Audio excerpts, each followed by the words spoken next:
Walang nakakaangat sa batas. Yan ang napatunayan ng pagkakadakip kay Pastor Apollo Quiboloy kahapon. Ang ilang opisyal ng pamahalaan umaasa na mapanagot sa lalong madaling panahon ang umano'y appointed Son of God. Nasa frontline ng balitang yan, si Mon Gualvez.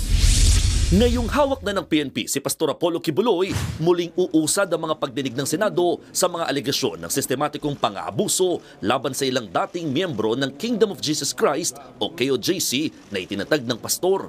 Ayon kay Senator Risa Ontiveros na nanguna sa mga pagdinig ukol dito, bilang na ang mga araw ng gaya ni Quiboloy na naghahari-harian at nambabastos sa batas. Pinuri naman ni Justice Secretary Jesus Remulla ang mga otoridad na anyay na natiling tapat sa pagpapatupad ng legalidad hanggang sa pagkakadakip kay Quiboloy.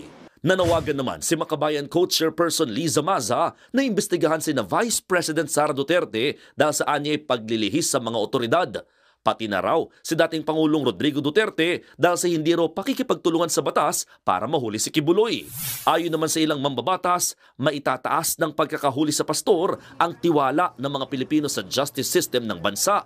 Pagdidiin naman ni House Deputy Majority Leader Jude Asidre, seryoso ang mga kinakaharap na reklamo ni Quiboloy at hindi maaaring palampasin. Giit pa niya, walang nakakaangat sa batas. Wala pang pahayag ang mga Duterte kaugnay ng pagkakaaresto sa pastor. Pero nauna ng kinundina ng mga kaalyadong senador ng mga Duterte na sina Senators Bato de la Rosa, Robin Padilla at Bongo ang anilay labis na paggamit ng puwersa ng PNP para lamang maaresto ang pastor. Nag-inspeksyon pa sila noong nakarang linggo sa KOJC compound para silipin ang mga anilay irregularidad sa operasyon ng PNP Region 11 sa paghahanap kay Quiboloy.